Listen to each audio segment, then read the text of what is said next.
بسم اللہ الرحمن الرحیم۔ ادبستان کے سامعین سے گزارش ہے کہ وہ ہمارے چینل کو سبسکرائب کریں اور ساتھ موجود بیل آئیکن کو پریس کریں تاکہ ہماری ہر آنے والی اپڈیٹ آپ کو بر وقت مل سکے۔ شکریہ۔ فور کارنرز، عمران سیریز، مصنف مظہر کلیم MA۔ ٹاساکا کی ویران پہاڑی گہرے اندھیرے میں ڈوبی ہوئی تھی۔ آسمان پر چونکہ گہرے بادل چھائے ہوئے تھے اس لیے تاریکی اور زیادہ گہری ہو گئی تھی۔ یوں محسوس ہوتا تھا جیسے پہاڑیوں نے گہرے سیاہ رنگ کا لباس پہن رکھا ہو۔ اس تاریکی میں ٹاساکا کا پہاڑیوں کے مغربی حصے میں موجود ایک بڑی چٹان کے پیچھے سیاہ لباس میں ملبوس 4 آدمی سمٹے ہوئے بیٹھے تھے۔ ان چاروں کے ہاتھوں میں لمبی رینج کی مخصوص اسٹین گنیں موجود تھیں اور آنکھوں پر رات کی تاریکی میں بھی واضح طور پر دیکھنے والی انفراریڈ ریز کی اینکیں تھیں۔ ان مخصوص اینکوں کی وجہ سے انہیں ارد گرد کا ماحول واضح طور پر نظر آ رہا تھا۔ ابھی تک میجر نہیں پہنچے توفیق، ایک سائے نے سرگوشی کے سے انداز میں دوسرے سے کہا۔ تم ان کی فکر نہ کرو، اپنی سائڈ کا خیال رکھو، توفیق نے آواز دباتے ہوئے کہا، اور وہ سایہ خاموشی سے اپنی سائڈ پر دیکھنے لگا۔ وہ میجر صاحب آ گئے، اچانک توفیق نے کہا، اور اس کے ساتھ ہی سب کی نظریں اس طرف کو گھوم گئیں جدھر وہ دیکھ رہا تھا، اور پھر انہوں نے ایک چٹان پر سے ایک سائے کو پھلانگ کر نیچے اترتے دیکھا۔ اس کے ہاتھ میں اسٹین گن کی بجائے ایک چھوٹا سا ڈبہ تھا۔ چند لمحوں بعد وہ ڈبہ اٹھائے اس چٹان کے قریب پہنچ گیا جس کے پیچھے توفیق اور اس کے ساتھی موجود تھے۔ آ جائیے میجر، ہم یہاں ہیں، توفیق نے چٹان سے سر باہر نکالتے ہوئے کہا، اور آنے والا چٹان کی سائڈ سے گھومتا ہوا ان کے قریب پہنچ گیا۔ تم نے اچھی طرح چیک کر لیا ہے یہ سارا ایریا؟ آنے والے نے، جو میجر پرمود تھا، سخت لہجے میں پوچھا۔ یس میجر، ادھر کوئی آدمی موجود نہیں ہے، ہم نے ساری چٹانیں اچھی طرح چیک کر لی ہیں، توفیق نے سر ہلاتے ہوئے کہا۔ اور میجر پرمود نے سر ہلاتے ہوئے ہاتھ میں موجود ڈبہ وہیں چٹان پر رکھا، اور پھر اس نے اس کے اوپر لگے ہوئے 2-3 بٹن دبائے۔ ڈبے میں سے سائیں سائیں کی تیز آوازیں نکلنے لگیں۔ آؤ، میجر پرمود نے کہا، اور اس کے ساتھ ہی وہ دوڑتا ہوا تھوڑی دور ایک چٹان کے پیچھے چھپ گیا۔ اس کے ساتھی بھی اسی کی طرح تیزی سے دوڑتے ہوئے چٹانوں کے پیچھے ہو گئے۔ ڈبے کی سنسناہٹ اب کافی تیز ہو چکی تھی، اور پھر چند لمحوں بعد اچانک ایک خوفناک دھماکہ ہوا، جیسے سیاہ رات میں جگنو چمکتا ہے۔ اس طرح ڈبے والی جگہ پر روشنی پھیلی، اور پھر تاریکی نے اس روشنی کو نگل لیا۔ اب ڈبے کی سنسناہٹ بھی ختم ہو گئی تھی۔ میجر پرمود کے لبوں پر مسکراہٹ سی ابھر آئی۔ اس نے جلدی سے جیب میں ہاتھ ڈالا اور ایک چھوٹا سا جدید انداز کا ٹرانسمیٹر نکال کر اس کا بٹن دبایا۔ Hello hello Tariq, major Pramod speaking, over, major Pramod نے ٹرانسمیٹر کو منہ کے قریب رکھتے ہوئے کہا۔ یس میجر، میں بول رہا ہوں، اوور، دوسری طرف سے طارق کی آواز سنائی دی۔ میں نے اسپاٹ ڈھونڈ لیا ہے، تم اپنے ساتھیوں کے ساتھ ہوشیار رہنا، ہم نے انہیں زندہ پکڑنا ہے، اوور، میجر پرمود نے کہا۔ یس میجر، میں نے T1 کا دھماکہ سن لیا ہے، میں پوری طرح محتاط ہوں، اوور، دوسری طرف سے طارق نے جواب دیا، اور میجر پرمود نے اوور اینڈ آل کہہ کر ٹرانسمیٹر آف کیا اور جیب میں ڈال لیا۔ اب اس کے ہاتھ میں وہ مخصوص اسٹین گن تھی جو پہلے اس نے کاندھے سے لٹکا رکھی تھی، اور اس کی نظریں اسی طرف لگی ہوئی تھیں جہاں اس نے ڈبہ رکھا تھا۔ اب تک انہیں آ جانا چاہیے تھا، میجر پرمود نے کہا، اور ابھی اس کے آخری الفاظ اس کے لبوں پر ہی تھے کہ ڈبے کے قریب ہی ایک چٹان کھسکنے کی ہلکی سی گڑگڑاہٹ سنائی دی، اور وہ سب چونک کر سیدھے ہو گئے۔ ان سب کی آنکھیں اس چٹان پر جم گئیں، اور ہاتھوں میں موجود اسٹین گنوں کے ٹریگروں پر ان کی انگلیاں لاشعوری طور پر سخت ہو گئیں۔ چٹان کھسکتی ہوئی ایک طرف کو اس طرح ہو گئی جیسے کسی نے اسے اندر سے اٹھا کر ایک طرف رکھ دیا ہو، اور پھر یکے بعد دیگرے 4 سائے باہر آتے دکھائی دیے۔ لیکن جیسے ہی وہ سائڈ کی چٹان سے باہر آئے، میجر پرمود اور اس کے ساتھیوں کی آنکھیں حیرت سے پھیلتی چلی گئیں، کیونکہ وہ انسانوں کی طرح چلنے کے باوجود انسان نہ تھے بلکہ لوہے کے ڈھانچے سے تھے، بالکل صاف لوہے کے ڈھانچے، اور ان کی ساخت البتہ انسان کی طرح بنائی گئی تھی۔ اوپر ایک گول فٹ بال نما گیند تھی، اس سے نیچے لوہے کا ایک راڈ تھا جو ایک لمبے دائیں بائیں پھیلے ہوئے راڈ کے ساتھ فکس تھا، جیسے کسی انسان کے کندھے ہوتے ہیں۔ سائڈ سے لوہے کے راڈ ہاتھوں کی طرح باہر نکلے ہوئے تھے، اور درمیان میں کوہنی کے طرز کا جوڑ تھا گردن والا راڈ کافی نیچے آ کر ایک بار پھر دائیں بائیں پھیلے ہوئے راڈ سے جڑا ہوا تھا، جیسے کولہوں کی ہڈی ہو، اور پھر نیچے لوہے کے راڈوں کی ٹانگیں تھیں جن میں گھٹنوں کے جوڑ تھے۔ ان ڈھانچوں کے ہاتھوں میں چھوٹے چھوٹے پستول تھے، جیسے بچوں کے چھوٹے کھلونے ہوتے ہیں۔ باہر نکل کر وہ ایک لمحے کے لیے رکے، اور ابھی میجر پرمود اور اس کے ساتھی سوچ ہی رہے تھے کہ اب ان ڈھانچوں کا کیا کریں کہ اچانک ایک ڈھانچے کا رخ بدلا، اور پھر وہ تیزی سے اس چٹان کی طرف بڑھنے لگا جس کے پیچھے میجر پرمود اور اس کے ساتھی چھپے ہوئے تھے۔ باقی ڈھانچے بھی اب پھیل کر اسی طرف آنے لگے تھے۔ میجر پرمود نے یکلخت اپنی اسٹین گن کا رخ دبا دیا۔ میجر پرمود نے یکلخت اپنی اسٹین گن کا ٹریگر دبا دیا، اور اس کی اسٹین گن کی تڑتڑاہٹ سے پہاڑیاں گونج اٹھی۔ اس کی اسٹین گن کی گولیاں سب سے آگے والے ڈھانچے کے فٹ بال نما سر سے ٹکرائیں، لیکن وہ ڈھانچہ اسی طرح چلتا ہوا آگے بڑھتا آیا۔ میجر پرمود کے ساتھیوں نے بھی فائر کھول دیے، لیکن ان ڈھانچوں پر گولیاں ذرہ برابر بھی اثر نہ کر رہی تھیں، اور وہ اسی طرح تیزی سے آگے بڑھ رہے تھے۔ اچانک پرمود نے اسٹین گن کو ایک سائڈ پر رکھی اور کوٹ کی جیب سے ایک چھوٹا سا بم نکال کر دانتوں سے اس کا پن کھینچا اور اسے پوری قوت سے ان ڈھانچوں کی طرف اچھال دیا۔ ایک خوفناک دھماکہ ہوا، اور پرمود نے دیکھا کہ چاروں ڈھانچے یکلخت اچھل کر زمین پر گرے اور ساکت ہو گئے۔ ان کی فٹ بال نما کھوپڑیاں ٹوٹ گئی تھیں۔ بڑے سخت جان تھے، پرمود نے ہونٹ چباتے ہوئے کہا۔ اسی لمحے انہیں دور سے بھاگتے ہوئے قدموں کی آوازیں سنائی دی، اور وہ سب چونک کر ادھر ادھر دیکھنے لگے۔ چند لمحوں بعد ہی 6 ہیولے چٹانیں پھلانگتے ہوئے انہیں نظر آئے۔ اوہ، یہ تو طارق اور اس کے ساتھی ہیں، پرمود نے کہا اور اپنی اسٹین گن چکا لی۔ ہم نے راکٹ میزائل کا دھماکہ سنا تھا۔ قریب آتے ہوئے ہیولوں میں سے ایک کی چیختی ہوئی آواز سنائی دی۔ یہ طارق تھا۔ تم وہاں سے کیوں آ گئے طارق؟ میجر پرمود نے انتہائی غصیلے لہجے میں کہا۔ سر، وہاں ایک چٹان کھلی ضرور، لیکن پھر فوراً ہی بند ہو گئی۔ اس کے بعد ہم اس کے دوبارہ کھلنے کا انتظار کرتے رہے، لیکن پھر وہ نہ کھلی۔ اس دوران ادھر پہلے فائرنگ اور پھر راکٹ میزائل کا دھماکہ ہوا، تو ہم ادھر چلے آئے کہ شاید آپ کو ہماری ضرورت ہو۔ اس کا مطلب ہے کہ اصل راستہ یہی ہے۔ ادھر دھوکہ دینے کے لیے دروازہ بنایا گیا ہے، پرمود نے بڑبڑاتے ہوئے کہا۔ میرا بھی یہ خیال ہے میجر، طارق نے سر ہلاتے ہوئے کہا۔ وہ اب غور سے ان لوہے کے ڈھانچوں کو دیکھ رہا تھا جو کافی فاصلے پر زمین پر بکھرے ہوئے پڑے تھے۔ لیکن T1 غلط کوشن نہیں دے سکتا۔ اس نے نہ صرف وہاں کوشن دیا تھا، بلکہ اس نے یہاں ریڈ کوشن بھی دیا، میجر پرمود نے سر ہلاتے ہوئے کہا۔ میرے خیال میں میجر، T1 کے 1 کوشن کا مطلب ہم غلط لے رہے ہیں۔ ہو سکتا ہے کہ پہلے وہیں راستہ ہو جسے بند کر دیا ہو۔ اگر وہاں راستہ ہوتا تو T1 وہاں بھی ریڈ کوشن ضرور دیتا، توفیق نے کہا۔ اوکے، بہرحال جو کچھ بھی ہوگا دیکھا جائے گا۔ ان ڈھانچوں کے باہر آنے کا مطلب یہی ہے کہ اندر راستے میں سائنسی مشینری نصب ہے، اور ہمیں اس مشینری کو توڑتے ہوئے اندر جانا ہے، اسے مسلسل تباہ کرتے ہوئے آگے بڑھنا ہے۔ اس لیے میرا خیال ہے کہ ہمیں اس مقصد کے لیے T0 کا استعمال کرنا چاہیے، پرمود نے کہا۔ ہاں، اس کے سوا کوئی چارہ نہیں ہے، لیکن میجر، ہم سب اکٹھے آگے جائیں گے تو آخر کہیں نہ کہیں تو ہمیں رکنا ہوگا۔ ہمارا ٹارگٹ کیا ہو سکتا ہے؟ اندر نہ جانے کیا سچویشن ہو، توفیق نے ہونٹ کاٹتے ہوئے کہا۔ ہاں، ہم نے اس سیکشن میں جا کر رکنا ہے جہاں سے ان ڈھانچوں کو کنٹرول کیا جا رہا ہوگا۔ اسپیشل میک اپ باکس ہمارے پاس ہیں، وہاں پہنچتے ہی ہم اپنے اپنے مطلب کے آدمی چن لیں گے۔ اس کے بعد باقی کام آسان ہو جائے گا، میجر پرمود نے سر ہلاتے ہوئے کہا۔ ویسے زیادہ بہتر ہوتا کہ اگر ہم دونوں سائڈوں سے بڑھتے، مگر ٹھیک ہے، آئیے، پھر کس دیر کی بات ہے، توفیق نے کہا۔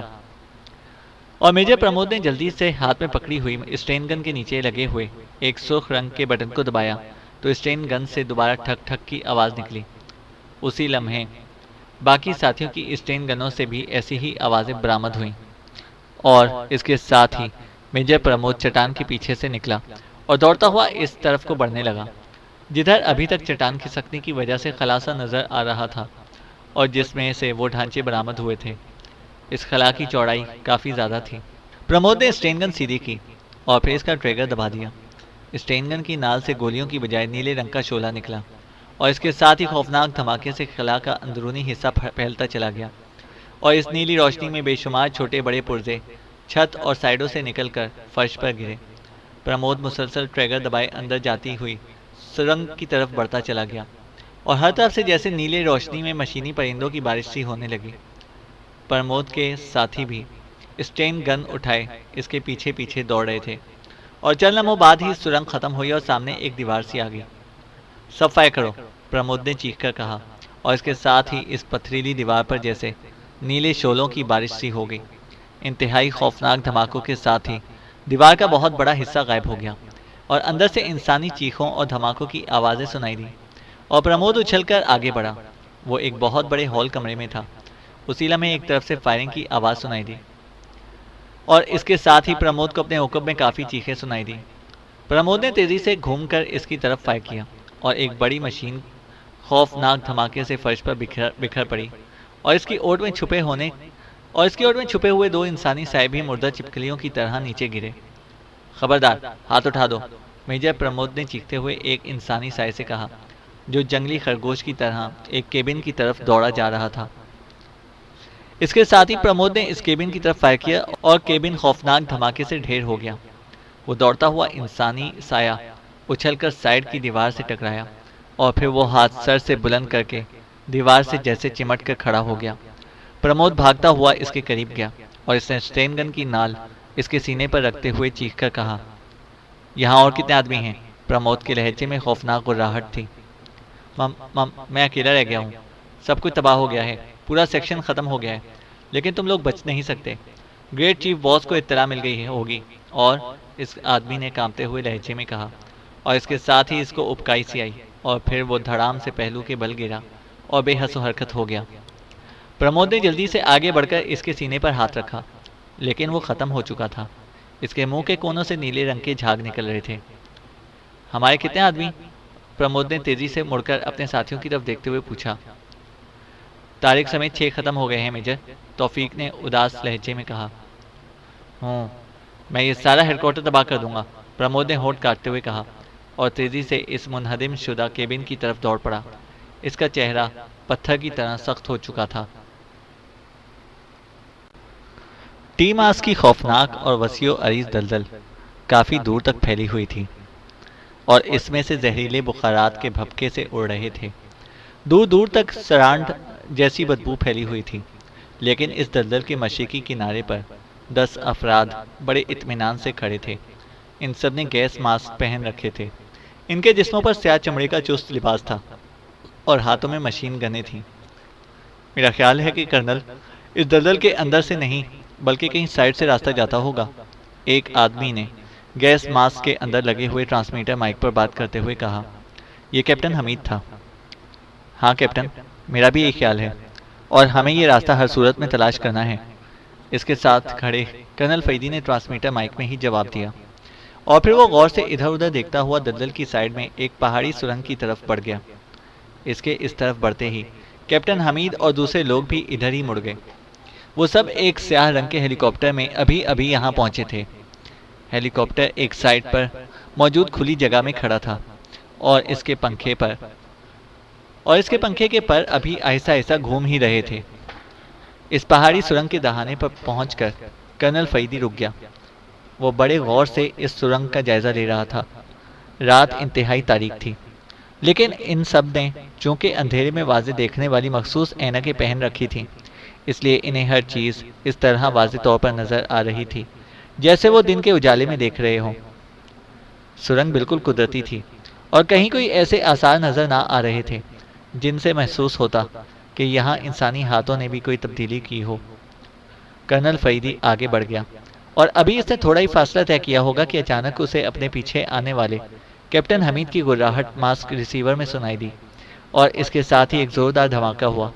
کرنل فیدی بجلی سے ایسی تیزی سے گھوما، اور دوسرے لمحے اس کے ہاتھوں میں موجود مشین گن تڑتڑائی، اور سرنگ کی سائڈ میں ایک پتلی سی دراڑ کے سرے پر جیسے گولیوں کی بارش سی ہو گئی ہو۔ اسی لمحے کیپٹن حمید بھی اٹھ کھڑا ہوا۔ وہ نیچے گر گیا تھا۔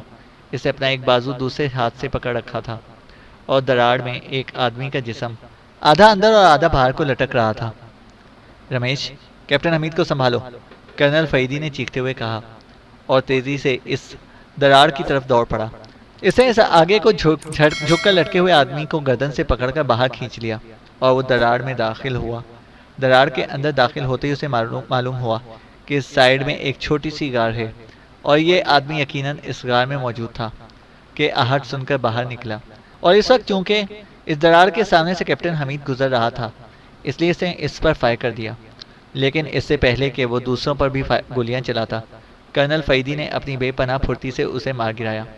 حالانکہ جس اینگل سے کرنل فیدی نے گولیاں چلائی تھیں اس اینگل سے وہ آدمی کرنل فیدی کے سامنے نہ تھا، لیکن کرنل فیدی کیپٹن حمید کے گرنے کے انداز سے ہی اس آدمی کی موجودگی کی جگہ اور اس کا اینگل سمجھ گیا تھا، اور اس نے ہاتھ میں پکڑی ہوئی مشین گن کو ذرا سا آگے کر کے اس کی نال کا رخ ذرا سا دائیں طرف موڑ کر فائر کھولا تھا۔ اس طرح وہ آدمی ہٹ ہو گیا۔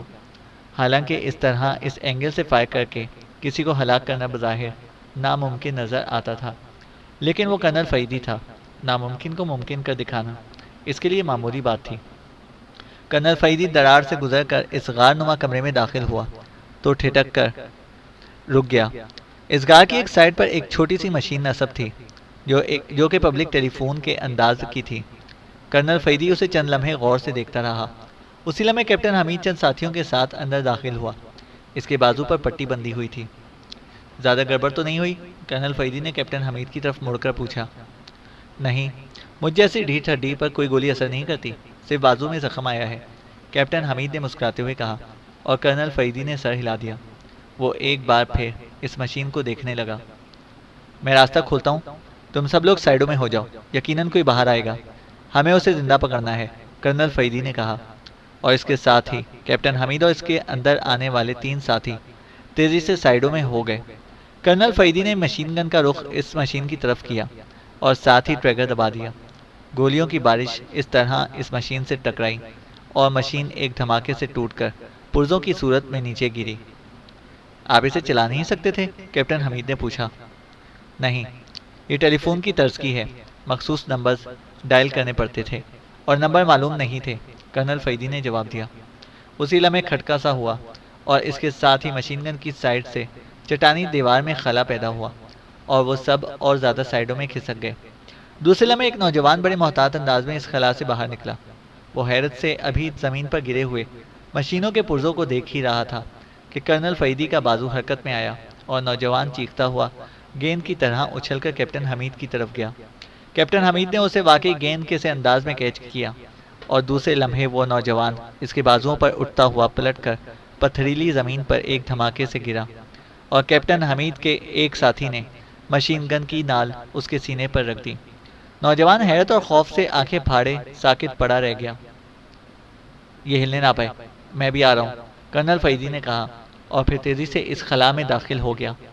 2-3 منٹ بعد ہی وہ واپس آ گیا۔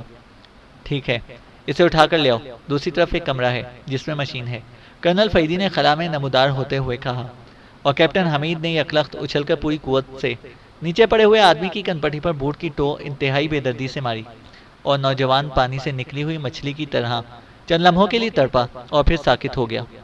وہ بے ہوش ہو چکا تھا۔ کیپٹن حمید کے اشارے پر ایک ساتھی نے آگے بڑھ کر اسے اٹھایا اور کاندھے پر لاد دیا۔ باقیوں کو بھی بلا لو، کیپٹن حمید نے مائک پر بولتے ہوئے کہا، اور پھر تیزی سے کرنل فیدی کے پیچھے چلتا ہوا اس خلا میں داخل ہو گیا۔ دوسری طرف واقعی ایک خاصا بڑا کمرہ تھا جو انسانی ہاتھوں کی کاریگری نظر آتا تھا۔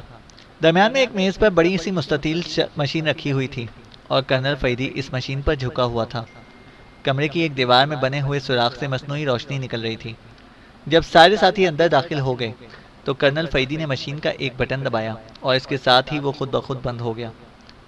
میں کسی حد تک اس مشین کی کارکردگی سمجھ گیا ہوں، لیکن اسے آسانی سے آپریٹ نہیں کیا جا سکتا۔ اس کے لیے ضروری باتیں اس آدمی سے پوچھنی ہوں گی، اور دوسری بات یہ کہ یہاں ابو نہیں ہوگی، اس لیے ماسک اتار دو، کرنل فیدی نے ٹرانسمیٹر مائک میں کہا اور اپنا ماسک اتارنے لگا۔ اس کے سب ساتھیوں نے بھی ماسک اتار دیے اور پھر سب ماسک ایک طرف رکھ دیے گئے۔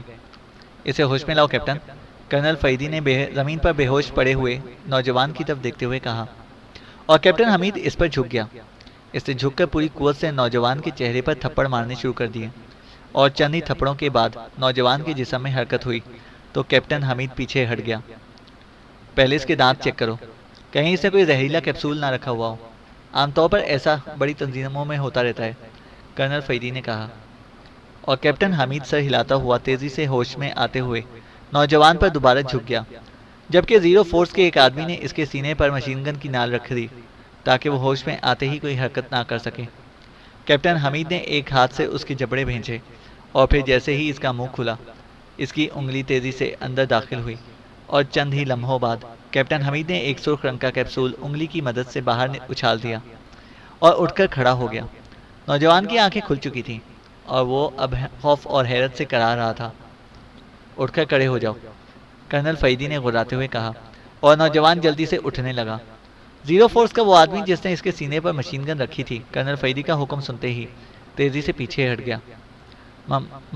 مجھے مت مارو، نوجوان نے اٹھتے ہوئے خوفزدہ لہجے میں کہا۔ تمہارا نام کیا ہے؟ کرنل فیدی نے سخت لہجے میں پوچھا۔ میرا نام جیفرے ہے، نوجوان نے کہا۔ سنو جیفرے، تمہارے دانتوں سے زہریلا کیپسول نکال لیا گیا ہے، اس لیے اب تم خودکشی بھی نہیں کر سکتے، اور اگر تم نے اپنی ایک ہڈی نہیں توڑوانا چاہتے تو جو کچھ میں پوچھوں اس کا صحیح جواب دے دو، کرنل فیدی نے غراتے ہوئے کہا۔ میں مرنا نہیں چاہتا، جیفرے نے ہکلاتے ہوئے جواب دیا۔ اس کے چہرے پر جس قسم کے تاثرات تھے انہیں دیکھ کر آسانی سے اندازہ لگایا جا سکتا تھا کہ وہ نہ صرف خاصے کمزور اعصاب کا مالک ہے بلکہ جرائم کی دنیا میں بھی وہ عام کارکن سے زیادہ بڑی حیثیت نہیں رکھتا۔ یہ فور کارنرز کے کس سیکشن کا راستہ ہے؟ کرنل فیدی نے تیز لہجے میں کہا۔ مین سیکشن کا، جیفرے نے چند لمحے ہچکچانے کے بعد کہہ دیا۔ اوہ، اس کا مطلب ہے کہ فور کارنرز کا چیف باس اسی سیکشن میں ہوگا؟ کرنل فیدی نے چونکتے ہوئے پوچھا۔ نہیں، گریٹ چیف باس نہ جانے کہاں ہوتا ہے۔ مین سیکشن میں تو سارے سینٹر کو کنٹرول کرنے کی مشینیں ہیں اور وہاں کا انچارج گاڈفرے ہے، جیفرے نے اس بار زیادہ اطمینان سے جواب دیا۔ مین سیکشن تک جانے کے لیے تم کیا کرتے ہو؟ سوچ لو، میں اس مشین کو پوری طرح سمجھ گیا ہوں اور اس کا ثبوت یہ ہے کہ میں نے اس خلا کو بند کر دیا ہے جس سے تم باہر گئے تھے۔ یہ سوال میں نے صرف تمہارے سچ جھوٹ کو پرکھنے کے لیے کر رہا ہوں، کرنل فیدی نے ہونٹ بھینچتے ہوئے کہا۔ مین سیکشن میں یہاں سے کوئی نہیں جا سکتا، صرف اندر سے یہاں آ سکتے ہیں۔ راہداری میں ایسا کمپیوٹر لگا ہوا ہے جو ادھر سے جانے والوں کو فوراً ہلاک کر دیتا ہے، جیفرے نے جواب دیا۔ تو پھر تم کس طرح اندر جاتے ہو؟ کرنل فیدی نے کہا۔ ہم اندر نہیں جا سکتے، ہم باہر سے آتے ہیں ڈیوٹی پر اور واپس چلے جاتے ہیں۔ رچرڈ کا ہے جو باہر تھا، جیفرے نے کہا۔ وہ ہلاک ہو چکا ہے، لیکن تم یہاں موجود رہ کر کیا کرتے ہو؟ کرنل فیدی نے کہا۔ ہم اسپیشل سپلائی کے لیے یہاں موجود رہتے ہیں، اس مشین کے ذریعے اسپیشل سپلائی کو اندر بھیجا جاتا ہے۔ یہ اسپیشل سپلائی ہفتے میں ایک بار آتی ہے، یہ مین لیبارٹری سے آتی ہے، اس سے ہیڈ کوارٹر کی ایٹامک مشینیں چلتی ہیں، جیفرے نے جواب دیا۔ یہ سپلائی کیسے اندر جاتی ہے اور کب آتی ہے؟ کرنل فیدی نے پوچھا۔ اس مشین کے ذریعے کوشن دیا جاتا ہے اور پھر اندر سے اسپیشل سپلائی کا راستہ کھولا جاتا ہے۔ یہ راستہ دلدل میں سے ہو کر جاتا ہے۔ یہ سپلائی آنے میں ابھی 2 روز باقی ہیں، اس بار ڈبل سپلائی آنی ہے کیونکہ ہیڈ کوارٹر کو 2 ہفتوں کے لیے مکمل طور پر سیل کر دیا جائے گا، کیونکہ فور کارنرز دنیا پر حکومت کرنے کا مین مشن شروع کرنا ہے۔ جیفرے نے اب خود ہی ٹیپ ریکارڈر کی طرح بولنا شروع کر دیا تھا۔ سنو، اگر تم زندہ رہنا چاہتے ہو تو گاڈفرے کو کسی طرح یہاں بلاؤ۔ کرنل فیدی نے یکدم اسٹین گن اٹھا کر اس کی نال کا رخ جیفرے کی طرف کرتے ہوئے کہا۔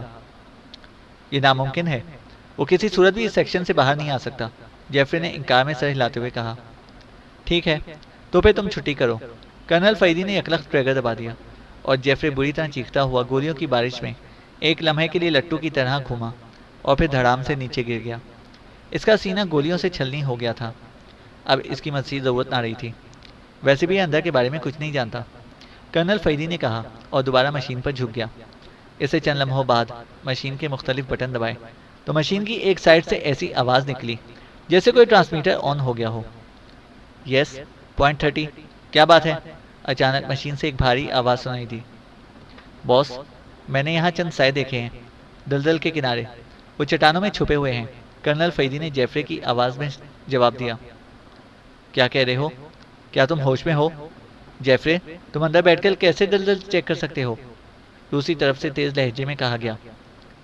باس، رچرڈ نے مجھے رپورٹ دی تو میں چیک کرنے خود اس کے ساتھ باہر گیا تھا، کرنل فیدی نے بات بناتے ہوئے کہا۔ اوہ، یہ تو بہت اہم خبر ہے، میں چیف باس کو اطلاع کرتا ہوں، دوسری طرف سے تیز لہجے میں کہا گیا اور اس کے ساتھ ہی مشین پر خاموشی سی طاری ہو گئی۔ ہیلو، چیف باس اسپیکنگ۔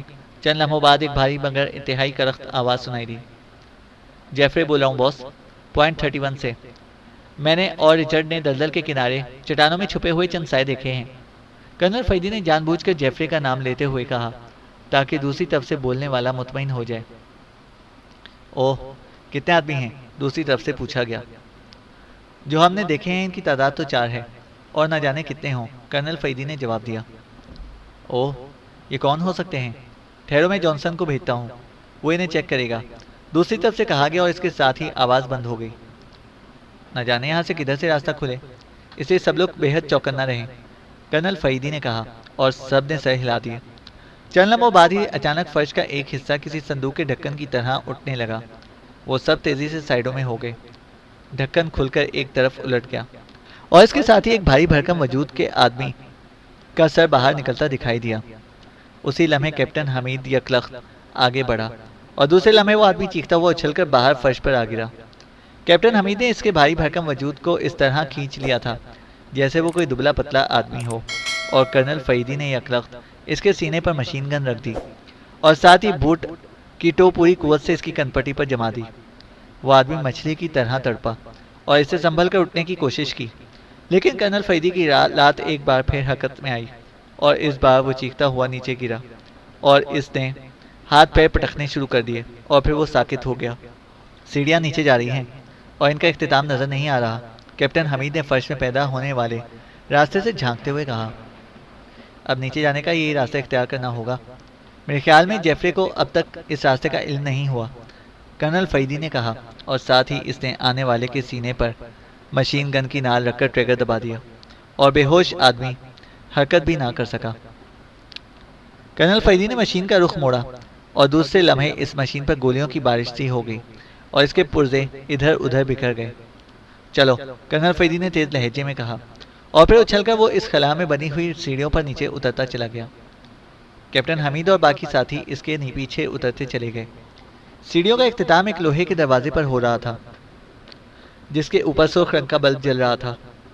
کرنل فیدی نے چمڑے کی جیکٹ کی سائیڈ کی جیب میں ہاتھ ڈالا اور دوسرے لمحے اس کا ہاتھ جیسے ہی لہرایا، ایک زوردار دھماکہ ہوا اور لوہے کا گیٹ ٹوٹ کر سائیڈوں میں لٹک گیا۔ اس کے ساتھ ہی کرنل فیدی نے مشین کا ٹریگر دبا دیا، لیکن گولیوں کی تڑتڑاہٹ ہی گونجی، اس کے رد عمل میں کوئی جواب نہ آیا۔ دوسری طرف ایک چھوٹا سا کمرہ نظر آ رہا تھا جو بالکل خالی تھا۔ کرنل فیدی اچھل کر اندر داخل ہوا اور ساتھ ہی وہ تیزی سے گھوم گیا، لیکن کمرہ واقعی بالکل خالی تھا، اور پھر دروازے کے اندر کی طرف سائیڈ کی دیوار میں لگے ہوئے پینل کو دیکھ کر اس نے ایک طویل سانس لیا۔ یہ لفٹ تھی۔ آؤ اندر آ جاؤ، یہ لفٹ ہے، کرنل فیدی نے کہا، اور کیپٹن حمید اور باقی ساتھی اچھل کر اندر آ گئے۔ اس دروازے کے لٹکتے ہوئے پٹوں کو اکھاڑ کر باہر پھینک دو، ورنہ لفٹ آگے نہیں بڑھ سکے گی، کرنل فیدی نے پینل کو غور سے دیکھتے ہوئے کہا، اور زیرو فورس کے 4 آدمیوں نے انتہائی تیزی سے اس کے حکم کی تعمیل کر دی۔ ویسے بھی لوہے کے ٹوٹے ہوئے پٹ بس معمولی سے اٹکے ہوئے تھے، اس لیے انہیں علیحدہ کرنے میں کوئی مشکل پیش نہ آئی۔ اب تیار ہو جاؤ، میرا خیال ہے کہ یہ مین سیکشن میں پہنچے گی، کرنل فیدی نے کہا، اور ساتھ ہی پینل کا ایک بٹن دبا دیا۔ دوسرے لمحے اس نے کمرے کی حرکت کی اور پھر وہ انتہائی تیز رفتاری سے نیچے اترنے لگے۔ ٹوٹے ہوئے دروازے کے سامنے ٹھوس دیوار گزرتی نظر آ رہی تھی اور وہ سب مشین گنیں سنبھالے خاموش کھڑے ہوئے تھے۔ پھر یکلخت لفٹ رک گئی اور ٹوٹے ہوئے دروازے کے سامنے ایک طویل راہداری نظر آنے لگی جس کا اختتام ایک اور دروازے پر ہو رہا تھا۔ آؤ، کرنل فیدی نے راہداری میں قدم بڑھاتے ہوئے کہا، اور وہ سب کرنل فیدی کی پیروی کرتے ہوئے احتیاط بھرے انداز میں قدم اٹھاتے راہداری کے اختتامی دروازے کی طرف بڑھتے چلے گئے۔ ان کے قریب پہنچتے ہی دروازہ یکلخت سائیڈ میں کھسک کر کھل گیا اور کرنل فیدی نے دیکھا کہ دوسری طرف ایک بہت وسیع و عریض ہال ہے جس میں ہر طرف عجیب و غریب قسم کی مشینیں نصب تھیں۔ یہ سب مشینیں آٹومیٹک انداز میں چل رہی تھیں۔ ایک طرف بڑا سا کیبن تھا جو اندھے شیشے کا تھا۔ کرنل فیدی نے تیزی سے ہال میں داخل ہوا اور پھر دوڑتا ہوا اس کیبن کی طرف بڑھ گیا۔ ابھی وہ کیبن کے قریب ہی پہنچا تھا کہ یکلخت کیبن کا دروازہ کھلا اور ایک پتلا دبلا آدمی تیزی سے باہر نکلا، اور کرنل فیدی نے یکلخت ہاتھ گھمایا اور وہ باہر نکلتا ہوا دبلا پتلا آدمی بری طرح چیختا ہوا ایک طرف فرش پر گر پڑا۔ اس نے اٹھنے کی کوشش کی ہی تھی کہ زیرو فورس کے ایک آدمی نے اسے چھاپ لیا۔ کرنل فیدی تیزی سے کیبن میں داخل ہوا، لیکن وہاں صرف میز پر ایک بڑی سی آپریٹنگ مشین تھی جس کے پیچھے ایک کرسی رکھی ہوئی تھی اور کچھ نہیں تھا۔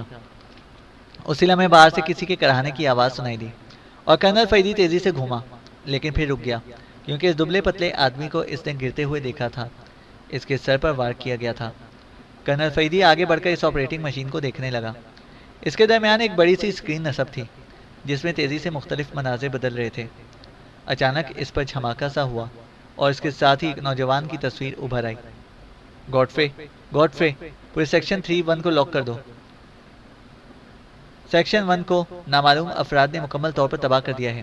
جلدی کرو ورنہ وہ لوگ گریٹ چیف باس کے پوائنٹ میں داخل ہو جائیں گے۔ تباہ کر دو اس سارے حصے کو فوراً۔ مشین میں سے ایک چیختی ہوئی آواز سنائی دی اور اس کے ساتھ ہی اسکرین پر سے نوجوان کی تصویر غائب ہوئی اور ایک اور منظر ابھر پڑا۔ یہ ایک راہداری سی تھی جس میں چند افراد دوڑتے ہوئے آگے جا رہے تھے اور سب سے آگے جانے والے کو دیکھ کر ہی کرنل فیدی چونک پڑا۔ وہ میجر پرمود تھا۔ اس کے ہاتھوں میں ایک عجیب ساخت کی اسٹین گن تھی جس میں سے بار بار نیلے رنگ کے شعلے سے نکلتے تھے اور راہداری میں جیسے پرزوں کی چھت اور سائیڈوں سے بارش ہو جاتی۔